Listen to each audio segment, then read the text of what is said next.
Chapter 3, पिछले class में हम लोगों ने चैप्टर 3 पढ़ा था, क्या अहम नदी अस्मि, मैं नदी हूँ।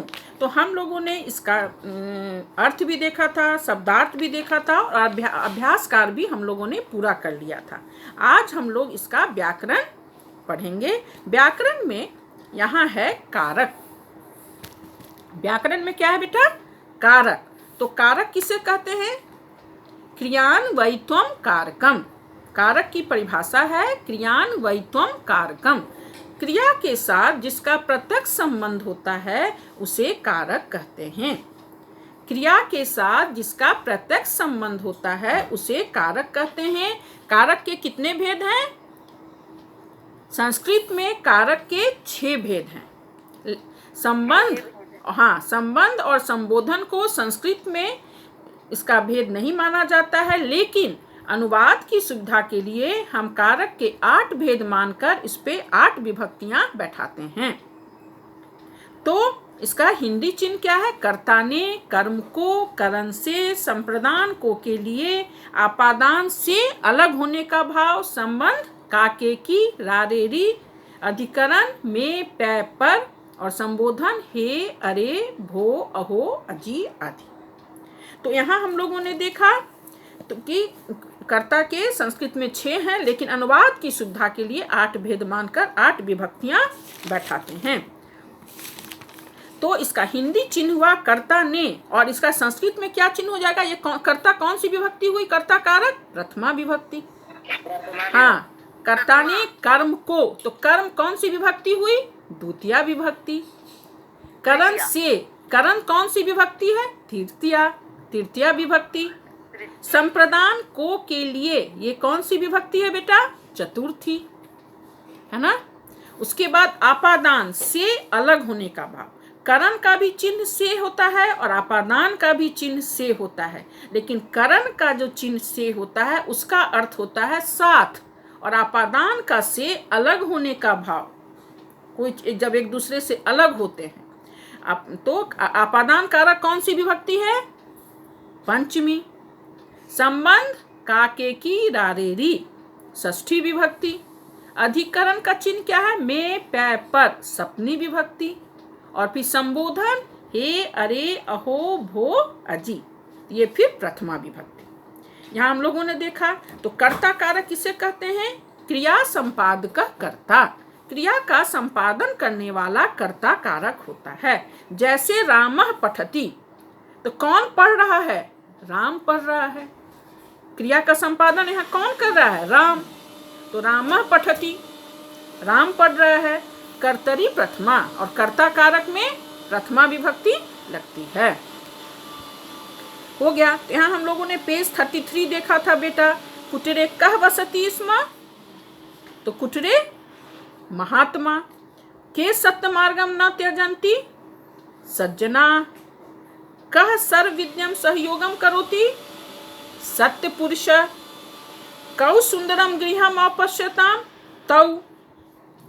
का वसुंधराया सौंदर्यम अस्ति, नदी। के क्षेत्राणि सिंचति, कृषका। देखिए बेटा पेज 34, यहाँ है डैश क्रीड़ा क्षेत्रे धावंती। तो धावंती क्रिया है, एक वचन है, द्विवचन है कि बहुवचन है? धावंती क्या है? बहुवचन। तो इसमें धावका होगा कि धावकऊ होगा कि धावका होगा? धावका। हाँ, चूंकि क्रिया बहुवचन है तो कर्ता भी यहाँ बहुवचन लगाएंगे। डैश ईश्वरम पूज्यति, पूज्यति एक वचन है तो यहाँ एक वचन ही लगाएंगे, साधु। डैश वार्तालापम कुरुता, कुरुता द्विवचन है तो यहाँ क्या लगेगा? कन्ने। हाँ, डैश पुस्तकम पठामा बहुवचन है तो हम आवाम वयम। हाँ, डैश चित्रम रचयति, तो एक वचन है तो चित्रकार। हाँ, हो गया। अब देखिए बेटा, अब कर्ता कारक का हम लोग यहाँ अब देख लीजिए। कर्म कारक द्वितीया विभक्ति। कर्म कारक का चिन्ह क्या है? कर्ता ने कर्म को, और कर्म कारक द्वितीया विभक्ति।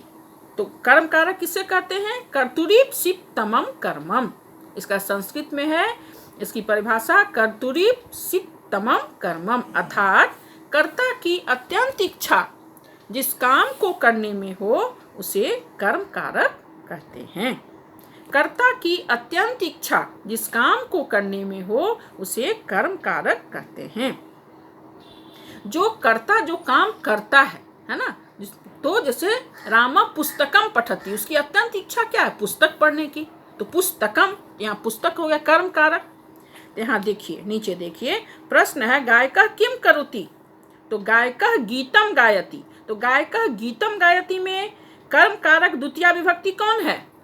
गीतम। गायक की अत्यंत इच्छा क्या है? गीत गाना, तो गीतम कर्म कारक हो गया। लेखका किम करोति, तो लेखका लेखम लिखती, लेखम जो है वो कर्म कारक द्वितीय विभक्ति हो गया। लेखक की इच्छा क्या है? लेख लिखना, तो कर्ता की अत्यंत इच्छा जिस काम को करने में हो उसे कर्म कारक कहते हैं। सीता किम करोति, सीता पुस्तकम पठति, तो पुस्तकम हुआ कर्म कारक, वस्त्रम हुआ कर्म कारक। कवि किम करोति, कवि कविताम रचति, कवि की रुचि किसमें है? कविता रचने में। अत्यंत इच्छा क्या है? कविता को लिखना, तो कविताम। अम्बा किम करोति, अम्बा भोजनम पचति, भोजनम हो गया। तो यहाँ पे दिया है ऊपर लिखित वाक्येषु, है ना, गीतम लेखम वस्त्रम पुस्तकम कविताम भोजनम इति एतानि पदानि कर्म सन्ति। मैंने कहा ना, गीतम है, लेखम, वस्त्रम, ये कर्ता की अत्यंत इच्छा, गायक की अत्यंत इच्छा है गीत गाने की, तो गीतम कर्म कारक हो गया। लेखक किम करोति, तो लेखक की अत्यंत इच्छा क्या? लेखम लिखती, लेखम, तो गीतम लेखम वस्त्रम ये सब कर्म कारक द्वितीय विभक्ति है। तो सी पेज नंबर 35। देखो ये क्या है, बालः डैश पश्यन्ति, बालः बहु, यहाँ क्या होगा? उद्यानम, उद्याने, उद्यानेश, नो द्वितीय विभक्ति क्या होगा? उद्यानम। वेरी गुड, हाँ वेरी गुड। हाँ, छात्रे डैश पठत पाठम, मो होता है ना। देखो द्वितीय, एक मिनट बेटा, द्वितीय विभक्ति क्या होता है? बालकः बालकौ बालका बालकम, गजम, उद्यानम, तो ये द्वितीय विभक्ति हो गया कर्म कारक। तो इसीलिए यहाँ गुरु शिष्यम शिष्येभ्य शिष्यान क्या होगा? शिष्यम, शिष्यान, शिष्यान बहुवचन में शिष्यान, शिष्यान होगा। देवः देवौ देवान, बालका बालकौ बालकान, तो बहुवचन है। छात्र, तो गुरु शिष्यान आहवति, माने गुरु जो है शिष्यों को बुलाते हैं, आहवति माने बुलाते हैं। अहम डैश स्मरामि, उत्तरम उत्तराय उत्तरेभ्य, उत्तरम, वेरी गुड, हाँ हाँ वेल डन। बालिका डैश कथयति, अध्यापकम, कर्ता ने कर्म को, बालका बालकौ बालका बालकम। सह डैश पाठयति, मया माम मह्यम, अहम आवाम वयम माम आवाम माम, माम हो जाएगा द्वितीय विभक्ति, हाँ वेरी गुड। अब देखो, यदा विभक्ते प्रयोगा कारकाधारितम न भवति अपितु कस्याचित् शब्दस्य योगे भवति तदा तत्र उपपद विभक्ति भवति। बोल रहा है जब कारक के आधार पर यदि विभक्ति नहीं होती है, किसी दूसरे योग में होती है, तो उसे उपपद विभक्ति कहते हैं। जब हम लोग अलग से कारक पढ़ेंगे तो हम लोग उपपद विभक्ति भी कहेंगे, क्योंकि इसकी बहुत सी इसकी उपपद विभक्ति होती है। जैसे इसकी परिभाषा ने अव्यय योगे प्रथमा, संबोधने प्रथमा, उक्ते कर्मणि प्रथमा, ये सब फिर उपपद विभक्ति हो जाती है। तो यहाँ दूसरा नंबर, उदाहरणम दृष्ट्वा रिक्त स्थानि पूरयन्तु, यहाँ देखो उपपद विभक्ति के बारे में बताया। छात्र क्या है? बिना योगे द्वितीया, सर्व अभितः परितः सर्वतः योगे द्वितीया, ये सब उपपद विभक्ति है। इस सब के योग में द्वितीय विभक्ति लगती है। बिना योगे, अभितः योगे, प्रति योगे, उभयतः योगे, ये इस सब के योग में द्वितीय विभक्ति लगती है। तो जैसे डैश अभितः, अभितः है तो यहाँ द्वितीय विभक्ति लगेगी, तो गुरु का क्या हो जाएगा? द्वितीय विभक्ति गुरुम, गुरुम। छात्रा डैश प्रति धावंती, प्रति के योग में भी द्वितीय विभक्ति लगेगा, तो गृह का क्या हो जाएगा? गृहम। बालकम, हाँ बालकम, तो गृहम। उसके बाद डैश उभयता, उभयता योगे भी द्वितीय, अभिता, परिता, सर्वता, उभयता योगे द्वितीय विभक्ति। तो उभयता, उभयता के योग में भी द्वितीय विभक्ति, तो शरणिम का क्या हो जाएगा? शरणिम, शरणिम। मोहलंत, दंत स र डबर नौ हर्षिकार मोहलंत, द्वितीय विभक्ति। पुत्र डैश प्रति अधावत, प्रति योगे द्वितीय, अम्बाम, अम्बाम। डैश परिता, परिता योगे भी द्वितीय, तो आचार्य में क्या हो जाएगा? आचार्यम, आचार्यम। हाँ, बालका बालको बालका बालकम, देव देवो देवा देवम, तो द्वितीय विभक्ति। राम डैश बिना, बिना योगे भी द्वितीय, तो मित्र का क्या हो जाएगा? मित्रम, हाँ हाँ मित्रम। अब सी पेज नंबर 36, जैसे यहाँ बताया है, बालक गृहम गच्छन्ति, गृहम क्या? द्वितीय विभक्ति। दिल्लीम द्वितीय विभक्ति। पाठशालाम द्वितीय विभक्ति। रक्षा शब्द के योग में हमेशा द्वितीय विभक्ति लगती है, जैसे सैनिका देशम रक्षन्ति, जना पर्यावरणम रक्षेयु, हरिश्चंद्र धर्मम और रक्षत। ये ध्यान रखना, जब भी रक्षा शब्द आए तो वहाँ द्वितीय विभक्ति का प्रयोग होगा। रक्ष धातो प्रयोगे अपि यस रक्षा क्रियते तस् अर्थवाची शब्दे द्वितीया भवति। अब बेटा देखो नीचे है करण कारक। करण कारक कौन सी विभक्ति हुई? कर्ता ने कर्म को करण से, कौन सी विभक्ति है बेटा? तृतीया विभक्ति। हाँ, तृतीया विभक्ति। Very good. तो करण कारक किसे कहते हैं? करण कारक की परिभाषा कोई बता सकते हैं? जिस साधन से काम किया जाए। हाँ, साधक तमम करणम संस्कृत में है। क्रिया संपादन में अत्यंत सहायक होने वाला करण कारक कहलाता है। क्रिया संपादन में माने क्रिया करने में, संपादन माने करना, क्रिया संपादन में सहायक होने वाला करण कारक कहलाता है ना। तो अकरणे तृतीया, और करण कारक में तृतीया विभक्ति लगती है। यहाँ देखो बेटा, काका मृत्तिकया गृहम निर्मितवान, मृत्तिकया क्या है? तृतीया विभक्ति। त्रिनय तृतीया विभक्ति। कर्ता ने कर्म को करण से, तो क्या? देवः देवो देवा, देवम देवो देवान, क्या है? तृतीया विभक्ति में क्या होता है? देवः देवौ देवा, देवम देवो देवान देवेन, देवेन देवाभ्याम देवै।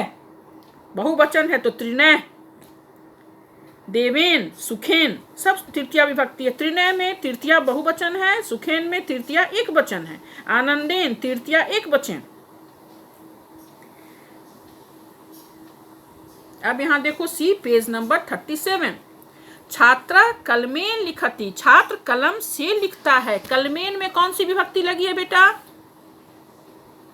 तृतीया। देवेन, हाँ। छुरिकया तृतीया। शस्त्रेन तृतीया विभक्ति। पात्रेन तृतीया विभक्ति। हलेन तृतीया विभक्ति। परिश्रमेन तृतीया विभक्ति। हम लोग शब्द रूप आपको इसको एक याद कर लीजिएगा तो समझ जाइएगा ये कौन सी होती है। जैसे देवः देवो देवा, देवम देवो देवान, देवेन देवाभ्याम देवै, देवाय देवाभ्याम देवेभ्यः, देवाद देवाभ्याम देवेभ्यः, देवस्य देव्यो देवानाम, देवे देव्यो देवेषु। तो तृतीया विभक्ति में क्या है? देवेन देवाभ्याम देवै, एक वचन में देवेन, द्विवचन में देवाभ्याम, बहुवचन में देवै, तो त्रिनय। अब नीचे देखो बताया है, दिया हुआ है आपको, यहाँ तृतीया विभक्ति चुन के लिखना होगा। बालका डैश चित्रम पश्यति, क्या होगा? वेरी गुड, नेत्रा, हाँ नेत्राभ्याम के आगे एक लिखिए। अम्बा डैश रोटिकाम पचती, अन्नेन, अन्न से रोटी बनाती है ना, आटा से, अनाज से, अन्नेन। हाँ, रामा डैश कार्यम करोति, नेत्राभ्याम, हस्तेन। पहला में नेत्राभ्याम होगा। बालक नेत्राभ्याम चित्रम पश्यति, बालक जो है आंखों से चित्र देखता है। अम्बा अनाज से रोटी बनाती है। रमा हस्तेन, हस्तेन कार्यम करोति, रामा जो है हाथ से काम करता है। हस्तेन मीन हाथ से कार्य करता है। कृष्ण डैश शिशुपालस्य बधम अकरोत्, चक्रेन, चक्रेन। और मालाकार माने माली, डैश वृक्षान सिंचती, जलेन, हाँ। तो इसका अभ्यास का पहला हो जाएगा, नेत्राभ्याम पहला होगा, अन्नेन दूसरा होगा, हस्तेन तीसरा होगा, चक्रेन चौथा होगा और जलेन पांचवा होगा। अब बोल रहा है दूसरा अभ्यास में कि अद्यो लिखितेषु वाक्येषु करण कारकम रेखांकितम कुर्वन्तु, नीचे लिखे गए वाक्यों में जो करण कारक हैं उन्हें रेखांकित करें। तो माला कारक जलेन वृक्षान सिंचती, इसमें करण कारक कौन है? जलेन। Very good. सीता स्वरेन गीतम गायती, इसमें कौन सा है करण कारक? स्वरेन, हाँ, स्वर से। श्यामा पुष्पैः मालम रचयति, पुष्पैः, पुष्पैः हो गया करण कारक, हाँ। सूर्य स्वकिरणैः शीतम हरति, करण कारक कौन है? स्वकिरणैः। छात्रा उच्च स्वरेन पुस्तकम पठति, उच्च स्वरेन, हाँ। पेज नंबर 38 देखिए। प्रथमे अभ्यासी वाक्येषु कर्ता कर्म कारक क्रिया, तो कर्ता कारक में क्या होगा? अम्बा। देखो ना, ये वाक्य लिख देना है। दूसरा पहला में जो लिखे हो, अम्बा अन्नेन रोटिकाम पचती, तो अम्बा हो गया कर्ता कारक, अन्नेन हो गया करण कारक, रोटिकाम करण कारक और क्रिया हो गया पचती। अम्बा अन्नेन रोटिकाम पचती, ये जो अभ्यास का पहला है ये पूरा तुम लिखोगे। तीसरे में क्या है? रामा, तो रामा हो गया कर्ता, हस्तेन करण, कार्यम कर्म कारक, करोति क्रिया, कृष्ण हो गया कर्ता, चक्रेन करण, शिशुपालस्य कर्म, और शिशुपालस्य के बाद क्या है? वधम अकरोत्, वधम अकरोत् हो गया क्रिया। उसके बाद नीचे देखो बेटा, नीचे क्या है? 1 मिनट बोलता है कि जैसे उसमें कुछ उपपद विभक्ति है, तो उपपद विभक्ति में क्या है? सह, ध्यान से सुनो, सह, अलम, बिना, काना, बधिरा, इन शब्दों के योग में तृतीया विभक्ति लगती है। से पुत्र डैश सह गच्छति, सह योगे तृतीया, अलम योगे देखो बेटा, किसी के घर से हल्ला, और अंकित राज प्लीज माइक ऑफ कर लीजिए। सह योगे तृतीया, अलम योगे तृतीया। तो जैसे देखो, अलम, अलम में क्या? विवादेन। सीता सहयोगे तृतीया, तो राम का क्या हो जाएगा? तृतीया रामेन। पीयूषः डैश सह क्रीडति, ससकेन, हाँ। कलह डैश अलम, कलहेन अलम, कलह योगे तृतीया, कलहेन, कलहेन, हाँ। उत्साहेन, बिना कार्यम न भवति, हाँ। सह नेत्रेन, नेत्र का क्या हो जाएगा? नेत्रेन, हाँ। देखो बेटा, पेज नंबर 39 में संप्रदान कारक है चतुर्थी विभक्ति। संप्रदान कारक कौन सी विभक्ति होती है? चतुर्थी विभक्ति। कर्ता ने कर्म को करण से संप्रदान को के लिए, संप्रदान का चिन्ह होता है को के लिए, और ये चतुर्थी विभक्ति हो गया, संप्रदाने चतुर्थी। यहाँ देखो, इसका अभ्यास देखो। अध्यापिका कस्मै पुस्तकम आनयति, इसका चतुर्थी विभक्ति क्या होगा? देवाय, तो छात्राय। बालक का हम पढ़ते हैं तो बालकः बालकौ बालका, बालकम बालकौ बालकान, बालकेन बालकाभ्याम बालकः बालकाय, चतुर्थी विभक्ति में होता है। बालकाय, बालकाभ्याम बालकेभ्यः, तो छात्राय। कस्मै के बदले छात्राय, कस्य के बदले छात्राय। छ आकार, त्र आकार, य पर 2 इकले, देवाय।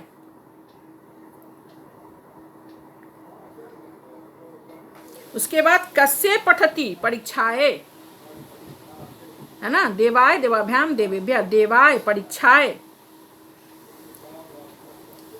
बालका किमर्थम गच्छति, क्रीडनाय। बालिका किमर्थम गच्छति, क्रीडनाय।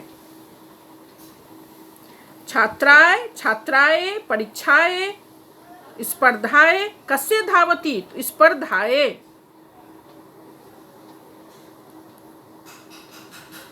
देखो नीचे दिया हुआ है, पहला में छात्राएं होगा, दूसरा में छात्राएं, तीसरा में परीक्षाएं, चौथा में स्पर्धाएं, पांचवा में क्रीड़ाएं और छठा में भी क्रीड़ाएं। अब देखो टर्न करो पेज 40। छात्रा डैश उपविशति, क्या होगा, क्या होगा बेटा?